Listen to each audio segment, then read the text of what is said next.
습니다. 하나님 아버지, 오늘도 하나님의 은혜 가운데 우리가 주님 존전에 나왔습니다. 날마다 하나님께서 우리를 붙들어 주시고 인도하시는 은혜를 우리가 날마다 누리게 되기를 원하오니 하나님 우리를 불쌍히 여겨주시고 우리를 인도하여 주시고 우리를 붙들어 주셔서 하나님의 그 크신 영광과 그 권능이 우리와 함께하는 것이 세상 가운데서 드러나서 하나님의 영광을 나타내게 하여 주시고 우리가 가는 곳마다 모든 사람들이 회개하고 돌아오는 역사가 있게 하여 주시기를 원합니다. 하나님께서는 모든 사람이 회개하여 구원받기를 원한다고 하셨사오니 하나님의 아버지, 우리를 통하여 이 땅의 모든 이들이 회개하고 구원받는 역사가 있게 하여 주시고 우리 모든 교회와 성도들이 이 땅에서 하나님 앞에 부르짖는 모든 기도들이 하나님 앞에 상달되고 응답되는 역사들이 날마다 있게 하시고 또한 우리가 분별하게 하여 주셔서 우리가 하나님께서 주시는 그 응답들을 세상 가운데 자랑하게 하시고 하나님의 살아계심을 세상이 아무도 부정하지 못하게 하여 주시기를 원합니다. 오늘도 무익한 종의 입술을 하나님께서 사용하셔서 온전한 하나님의 말씀이 선포되어지게 하여 주시고 이 말씀이 선포될 때에 어둠의 영들이 떠나가고 문제가 해결되어지고 질병이 치료되어지고 우리의 승리의 역사가 나타나는 그런 시간 되게 하여 주시기를 원하옵고 예수 그리스도 이름으로 기도드리옵나이다. 아멘. 이 시는 이제 공동체 탄원시라고 이렇게 이야기를 합니다.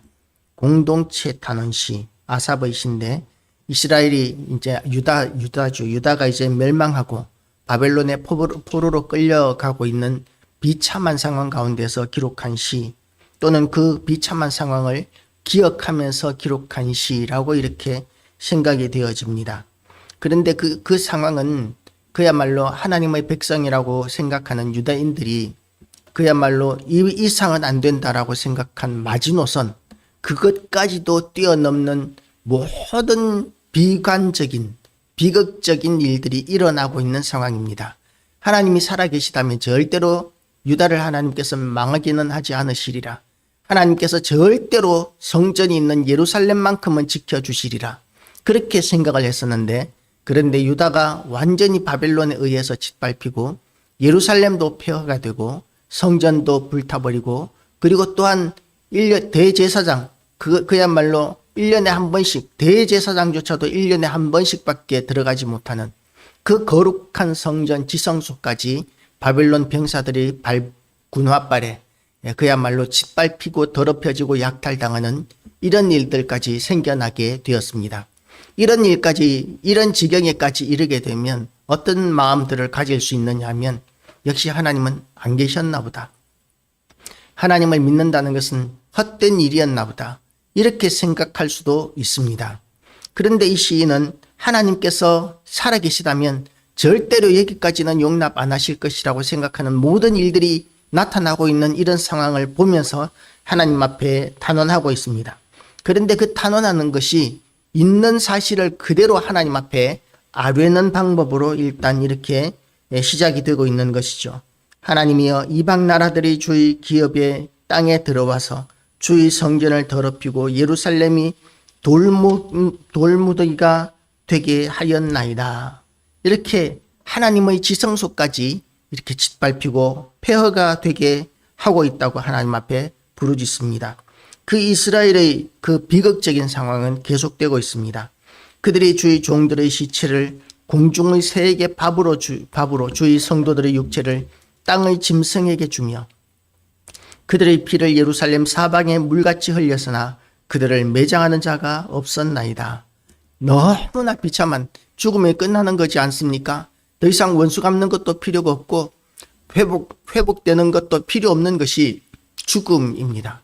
죽으면 모든 것이 끝이 나는 그런 상황인데 주의 종들이라고 하면 그야말로 이스라엘 백성들뿐만 아니라 하나님의 성전에서 섬기는 제사장들까지 레위인들까지 이렇게 비참하게 살육을 당하고 죽임을 당하였는데 그런데 그 시체들을 공중의 새들이 와서 뜯어먹고 그리고 그 시신을 아무도 매장해 주지도 않는 너무나 말로 다 할 수 없는 그야말로 인간이 상상할 수 있는 최악의 비극적인 상황, 이런 상황이 지금 하나님을 믿는다고 하는 유대인들에게 그리고 하나님의 도성이라고 하는 거룩한 도성이라고 하는 그런 예루살렘과 그 성전까지 이렇게 나타나고 있는 것입니다. 부정한 것은 가까이 가지도 못하고 들어오지도 못하게 하던 그 지성소 안에서까지 살육이 벌어지고 있는 것입니다. 그리고 그런 일들이 그렇게 살육당하는 것을 통해서 세상 사람들로부터 불쌍히 여김을 받는 것이 아니라 오히려 손가락질 받고 있습니다. 비방을 받고 있습니다. 현실적인 고통과 그리고 어려운 일들을, 비참한 일들을 이렇게 겪고 있는데 그것을 불쌍히 여기고 도와주고자 하는 사람이 생기는 것이 아니라 우리는 우리 이웃들에게 비방거리가 되며 우리를 애워싼 자에게 조소와 조롱거리가 되었나이다. 이렇게 이런 비참한 일들을 당하고 있는 이런 상황이, 그 비참한 상황도 너무나 고통스럽고 억울한데, 그런데 거기에 대해서 아무런 동정조차도 얻지 못하는 최악의 상황이 지금 유다와 예루살렘에게 일어나고 있는 것이죠. 우리가 생각하고 있는 마지노선은 어디입니까? 어디부터가 마지노선입니까? 어디까지가 마지노선입니까? 여기까지는 하나님 절대로 안 됩니다 하는 부분들이 혹시 우리에게는 어디까지입니까? 그런데 그런 지경까지도 우리가 살아가다 보면 피하지 못하고 그대로 임하는 경우들이 너무나 많습니다. 그런 일들을 우리가 만약에 만나게 된다면 그러면 우리는 어떤 신앙을 가져야 하겠습니까? 어떤 믿음을 가져야 하겠습니까? 어떤 분은 교회에서 열심히 봉사하고 헌신했는데, 그런데 이제 교회에서 장로 선거를 할 때에 그 장로 선거에서 선출되지 못했대요. 그래서 그분은 그 다음부터 교회를 안 다닌답니다. 그것 때문에 장로 될 줄 알았는데 열심히 교회에서 봉사하고 섬겼는데 교인들이 알아주지 않고 해주지 않아서 장로가 못 되었다는 것 때문에 교회도 안 다니는 지경까지 되었는데, 그것은 다시 말해서 그분에게 있어서의 마지노선은 장로 선거였던 것이죠. 그것만큼은 꼭 되어야 내가 신앙을 제대로 가지겠다고, 잘 섬기겠다고, 잘 믿겠다고, 이런 기준이 그 사람에게는 장로 선거였었습니다. 어떻게 보면 객관적인 옆에 사람의 입장에서 보면 아무것도 아닌 것이라고 이야기할 수 있겠지만, 그러나 그런 것 가지고도 넘어집니다. 그런데 어떤 사람들은 우리가 카타쿰의 순교자라는 그런 책을 보면 옛날 초대교회 성도들이 얼마나 고통스러운 상황 가운데서 신앙생활을 했는지에 대한 이야기들이 기록되어 있습니다. 그때에 그 어머니가 보는 앞에서 아들이 순교하고 아들이 보는 앞에서 어머니가 순교하는 그런 지경 가운데서도 하나님을 향한, 예수 그리스도를 향한 그 신앙을 잃지 않고 포기하지 않고 끝까지 믿음으로 신앙 고백하고 그리고 순교의 길을 담대히 걸어가는 그런 우리 초대교회 성도들의 모습들이 너무나 감동적으로 잘 기록되어 있어서 제가 청년 때 그것을 눈물을 흘리면서 본 적이 있습니다. 그야말로 모든 재산을 잃어버리고 가족들조차도 순교하고 있는 그런 장면을 눈앞에서 보고 있는데도 불구하고 신앙을 버리지 않는 사람들이 있는가 하면, 장로 선거에서 투표되지 않았다고, 선출되지 않았다고 해서 그것 때문에 교회 다니지 않기로 하는 그런 사람들도 생기게 되는데, 그렇게 우리의 나름대로의 마지노선은 다 각기 다릅니다.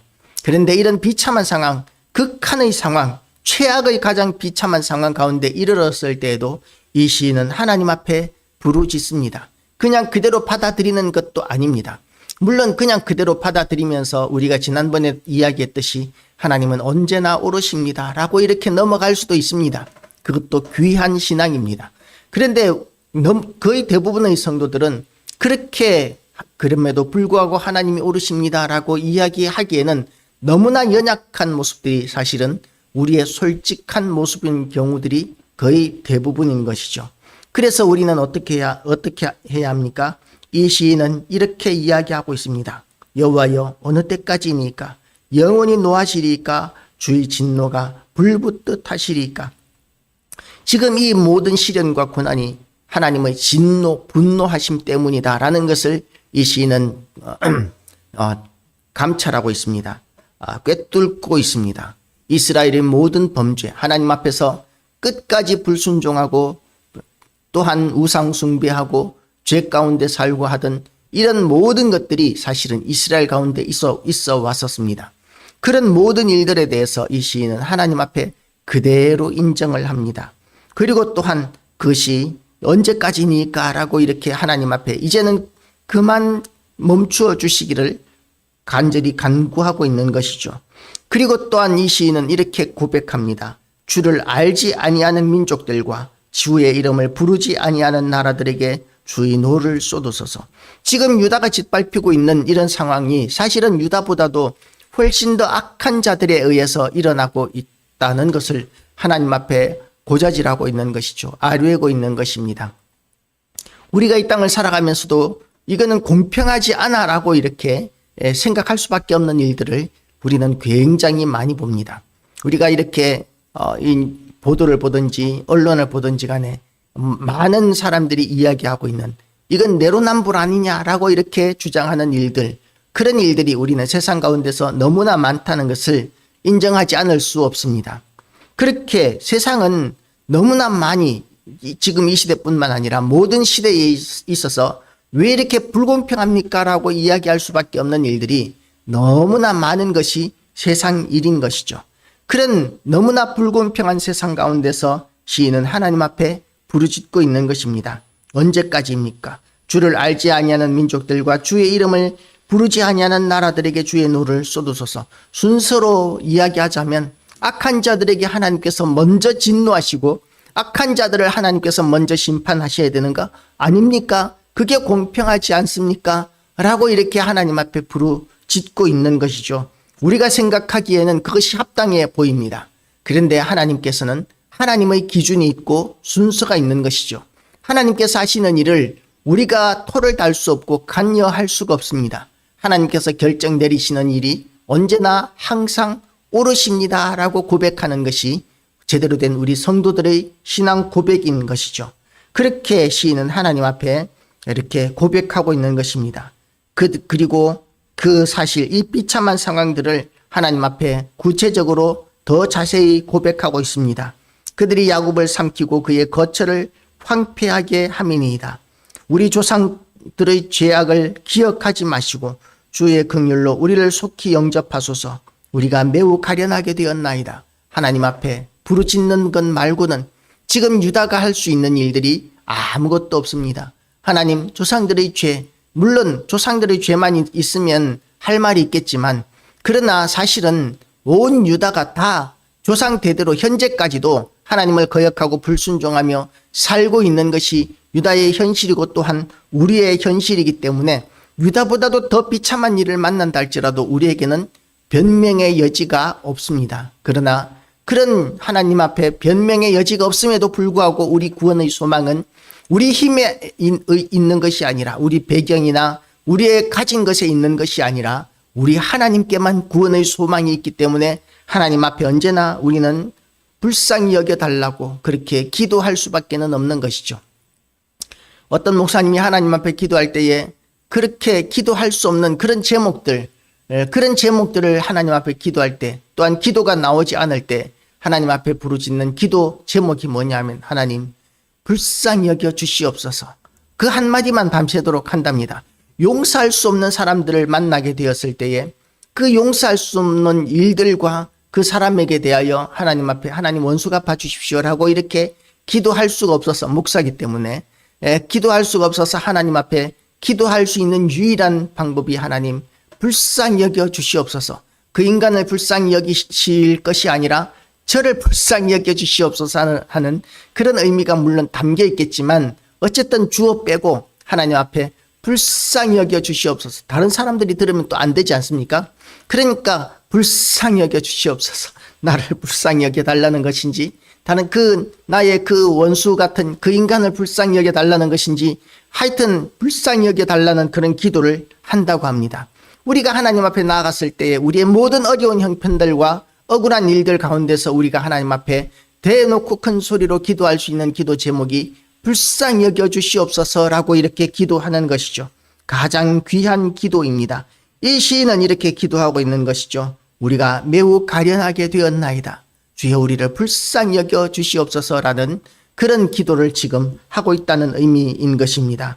구원의 하나님이여, 주의 이름의 영광스러운 행사를 위하여 우리를 도우시며 주의 이름을 증거하기 위하여 우리를 건지시며 우리 죄를 사하소서. 하나님을 설득하고 있는 기도를 하고 있는 것이죠. 하나님, 우리가 지금까지는 죄 가운데 살아서 지금 이런 비참한 일을 당하는 것이 너무나 마땅하지만 그럼에도 불구하고 하나님 이제는 달라지겠습니다. 이제는 하나님의 영광을 위하여 하나님의 이름을 위하여 주의 복음을 증거하고 선포하기 위하여 살겠습니다. 하나님 이제는 우리를 건지시고 우리의 죄를 용서하여 주시옵소서라고 시인은 하나님 앞에 부르짖고 고백하고 있는 것이죠. 이렇게 하나님 앞에 고백하며 또한 그 이방인들 유다를 지금 점령하고 엄청난 비극적인 일들을 잔혹하게 벌이고 있는 이런 악한 자들에게 대하여 하나님 앞에 또한 구하고 있습니다. 이방 나라들이 어찌하여 그들이 하나님이 어디 있느냐 말하나이까. 주의 종들이 피 흘림에 대한 복수를 우리 목전에서 이방 나라들에게 보여주소서. 우리는 갚을 능력이 없습니다. 하나님께서 우리를 건지실 뿐만 아니라 원수 갚는 것도 하나님께서 해주시지 않는다면 이 원수 갚는 것도 저 원수도 우리가 어쩔 수 없습니다 라고 하나님 앞에 간구하고 고백하고 있는 것이죠. 우리 복수를 우리 목전에서 이방 나라에게 보여주소서. 원수를 갚으면 어떻습니까? 원수는 오른뺨을 맞으면 나도 오른뺨 때리고 그리고 또 눈을 잃어버리면 그 상대방이 눈을 뽑고 뭐 이 정도 그게 그 모세 율법에 기록된 하나님의 말씀이지 않습니까? 그런데 우리 인간들의 복수는 어떻습니까? 누가 나를 상하게 하면 죽여버리는 그런 법이 우리 인간의 그 복수법이지 않습니까? 받은 만큼 주는 것이 아니라 되로 주고 말로 받는 그것이 우리 인간들의 복수 원칙이지 않습니까? 그렇게 하나님께서 속 시원하게 갚아주시기를 기도하는데 그런데 유다에게는 하나님의 백성들에게는 지금 그런 원수를 갚을 수 있는 능력도 안 되고 여력도 없는 상황입니다. 그래서 하나님 앞에 계속해서 부르짖고 하나님을 설득하고 있는 것이죠. 갇힌 자의 탄식을 주의 앞에 이르게 하시며 죽이기로 정해진 자도 주의 크신 능력을 따라 보존하소서. 우리 다 죽게 되었지만 하나님께서 건지시면 우리가 살 수 있습니다 하는 그런 신앙 고백도 담겨져 있는 것입니다. 갇혀 있는 자들, 이제 노예로 팔려가는 자들입니다. 노예로 끌려가고 팔려가고 하는 그런 비참한 일들. 그리고 가다가 우리나라가 이제 그 청일전쟁, 그 병자호란 때, 그때 병자호란 때 청나라 군대에 의해서 우리나라 수많은 사람들이 포로로 잡혀서 끌려갔었습니다. 그리고 이 몽골의 침범 때, 침략 때에도 몽골 군대에 의해서 수많은 사람들이 끌려갔었습니다. 근데 그 포로의 신세는 끌려가면서 얼마나 비참한 신세냐 하면 100명이 끌려가면 목적지에 도착할 때는 10명 정도가 남는답니다. 그러니까 살아서 그 목적지까지 제대로 도착을 못하는 거예요. 제대로 먹지도 못하고 마시지도 못하고 제대로 쉬지도 못하고 너무나 비참하게 고통스럽게 그리고 약해지면 끌려가다가 제대로 못 먹고 병들어서 약해져서 쓰러지면 그대로 죽임을 당한 것이 포로들의 상황이었습니다. 그런 비참한 포로 행렬, 그런 포로 행렬을 따라가면 19번 죽는다고 보는데 그런 비참한 상황 가운데서도 하나님께서 건지시면 건지실 수 있다는 신앙을 지금 이 극단의 마지노선을 넘어선 이런 비참한 상황 가운데서도 하나님 앞에 고백하고 있는 것이죠. 그리고 하나님 앞에 또한 원수를 갚을 수 있는 능력도 하나님께는 있다고 그렇게 고백하고 있습니다. 눈앞에 나타나고 있는 상황은 하나님이 없는 것 같이 보입니다. 성전까지도 이렇게 짓밟히고 모욕을 당하는데도 하나님께서는 하늘에서 불을 내리지도 않으시고 그리고 진노하시지도 않고 있는 것이죠. 6월절의 하나님의 심판의 역사는 어디에 갔습니까? 라고 이렇게 이스라엘 사람들이 얼마든지 부르짖고 있는데 그런데 하나님께서는 그 6월절의 역사, 이스라엘을 구원하시고 이집트를 심판하셨던 그 심판의 전능하신 능력들이 지금은 짓밟히고 있는 상황 가운데서도 전혀 나타나지 않습니다. 그럼에도 불구하고 시인은 믿음을 포기하지 않고 하나님 앞에 고백하고 있는 것이죠. 주여 우리 이웃이 주를 비방한 그 비방을 그들의 품에 7배나 갚으소서. 7배라는 말은 완전하게 갚아주시기를 기도하고 있는 것입니다. 숫자적으로 7배, 7배 정도가 아니라 하나님께서 하나님을 모욕한 그 신성 모독자들, 하나님의 백성들에게 대하여 잔혹한 일을 행한 그 악한 자들, 이방인들에게 대해서 원수를 갚아주는데 하나님께서 완전하게 갚아주십시오라고 이렇게 고백하고 소원하고 있는 것이죠. 하나님께서는 완전하게 갚으시고 영원히 갚으십니다. 하나님을 끝까지 대적하고 하나님의 교회를 끝까지 그렇게 대적하고 성도들에게 대하여 끝까지 핍박했던 모든 자들은 영원한 형벌에서 영원히 벗어나지 못하고 구원의 기회가 전혀 없는 절망의 그 지옥에서 영원토록 고통당하고 심판받아야 합니다. 그것이 하나님께서 만들어 놓으신 그 질서입니다. 그래서 온갖 이 땅에서는 온갖 시련과 고난을 겪으면서 믿음을 지켜온 성도들은 천국에서 날마다 하나님께서 속 시원하게 갚아주신 그 원수 갚아주심에 대하여 하나님을 찬양하고 하나님께 경배하고 그리고 천국의 삶을 영원토록 누리게 되어 있습니다. 그래서 우리는 이 땅에서 나타나는 이런 이 땅에서의 비참한 일들, 억울한 일들에도 불구하고 우리의 믿음은 끝까지 지켜야 하는 것입니다. 우리는 어떤 신분입니까? 우리는 주의 백성이요 주의 목장의 양이니 우리는 영원히 주께 감사하며 주의 영예를 대대에 전하리이다. 사명을 이야기하고 있는 것이죠. 아무것도 할 수 없는 멸망의 지경에 이르렀습니다. 이제는 죽임을 당하고 있고 포로로 끌려가고 있고 모든 것을 잃어버리고 비참한 상황 가운데 있습니다. 그런데 하나님께서 이스라엘과 유다의 그 신분들을 정하신 것이 있는데 그것이 뭐냐 하면 주께 감사하며 주의 영예를 대대에 전하는 이 일, 그것이 사명이라고 하나님 앞에 고백하고 있는 것이죠. 그래서 이 사명을 감당하기 위해서도 하나님께서는 우리를 건지셔야 한다고 하나님을 설득하고 있는 것입니다. 우리가 이 땅에서 구원받아야 하는, 이 땅에서 모든 시련과 고통 가운데서 건짐을 받고 우리의 기도가 응답되어야 하는 이유가 무엇입니까? 우리가 주께 영원히 감사하며 주의 영예를 대대에 전하는 그 사명 감당하기 위해서 하나님께서는 우리를 건지시고 인도하셔야 된다라고 이렇게 시인처럼 고백하는 우리 모든 교회와 성도들 되시기를 주님의 이름으로 축복합니다. 기도하시겠습니다. 하나님 아버지, 우리는 연약한 가운데 있을 때마다 하나님 어째서 이렇게 우리를 고통스럽게 하십니까? 라고 하나님을 원망하고 불평할 때가 많지만 하나님 아버지께서 우리를 건지셔야 하는 이유는 우리가 사명을 감당하기 위해서이오니 하나님 아버지, 우리의 모든 형편을 감찰하시고 우리를 도우셔서 하나님께서 우리에게 부어주신 모든 은사와 능력과 여건들을 모두 사용하여 하나님의 뜻을 이루어 드리고 또한 하나님께서 주신 사명 감당하는 일에 사용할 수 있도록 우리를 인도하여 주시옵소서. 모든 영광 하나님께 돌려드리오며 예수 그리스도 이름으로 기도드리옵나이다. 아멘.